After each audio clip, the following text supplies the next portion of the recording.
Comment peut-on faire le lien entre le mouvement d'un système et les actions mécaniques qui s'exercent sur ce système? C'est ce qu'on va expliquer dans ce chapitre. Tout d'abord, revoyons la notion de vecteur vitesse, déjà étudiée en seconde.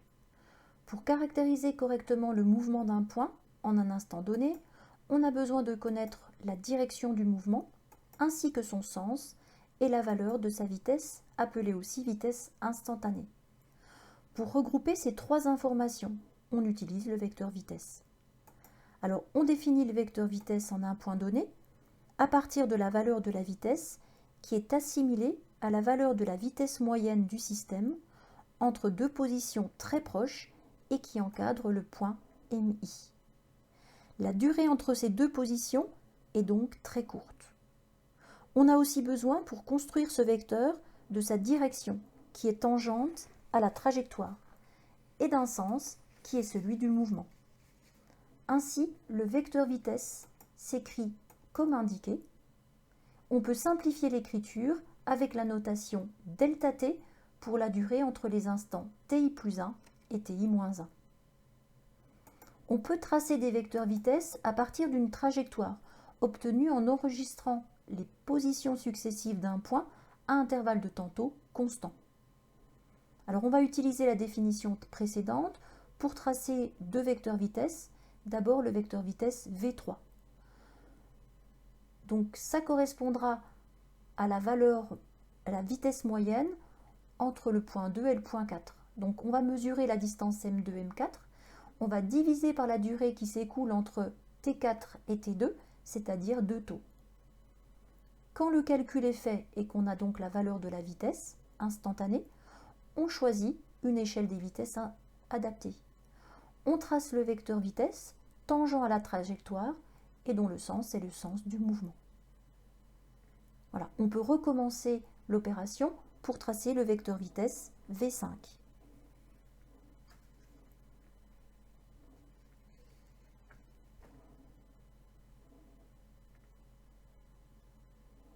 Lors d'un mouvement, le vecteur vitesse V peut varier. On peut donc s'intéresser au vecteur variation de vitesse qu'on notera ΔV. Si on reprend l'exemple précédent, eh bien on va pouvoir tracer le vecteur ΔV au point M4. Donc pour cela, on le définit par V5 moins V3 et on réalise une addition vectorielle du vecteur V5 avec le vecteur moins V3. Comme on le trace au point M4, plus précisément ΔV peut être noté ici ΔV4. Étudions ce vecteur variation de vitesse dans quelques cas. Alors dans ce cas-là, on constate que les positions successives sont équidistantes pour le même intervalle de temps. On peut donc considérer que le mouvement est rectiligne uniforme. Si on trace le vecteur vitesse au point M3 et M5, forcément si la valeur de la vitesse est constante et que la trajectoire est rectiligne, ces deux vecteurs vitesse sont égaux. Au point M4, si on trace le vecteur variation de vitesse, il sera forcément égal au vecteur nul. Donc pour un mouvement rectiligne uniforme, le vecteur variation de vitesse est toujours égal au vecteur nul. Deuxième cas. Cette fois-ci, le mouvement est rectiligne accéléré. Donc les valeurs de vitesse changent au cours du temps. Si on trace les vecteurs vitesse au point 7 et au point 9, si on en déduit le vecteur variation de vitesse V8, forcément, il sera différent du vecteur nul. Troisième cas, avec un mouvement circulaire uniforme, donc là le vecteur vitesse est représenté en rouge, la valeur de la vitesse reste constante, mais la direction du vecteur vitesse varie, tout comme le sens. Le vecteur variation de vitesse est donc forcément aussi différent du vecteur nul. Prenons en compte maintenant les actions mécaniques qui agissent sur un système pour faire le lien avec la variation de vitesse. En seconde, on a vu le principe d'inertie qui s'énonce de la manière suivante. Si le système est animé d'un mouvement rectiligne uniforme, et donc comme on vient de le voir, le vecteur variation de vitesse est égal au vecteur nul, alors la somme des forces extérieures qui modélisent les actions mécaniques s'exerçant sur le système est nul. Soit somme des forces est égale au vecteur nul. On a vu également la contraposée du principe d'inertie qui précise que si le système n'est pas animé d'un mouvement rectiligne uniforme, et donc que le vecteur variation de vitesse est différent du vecteur nul, alors la somme des forces extérieures qui modélisent les actions mécaniques s'exerçant sur le système est non nulle. On peut illustrer la contraposée du principe d'inertie avec la simulation suivante. Dans cet exemple, on fait agir une force constante sur les mobiles par l'intermédiaire d'une masse et d'un système de poulies.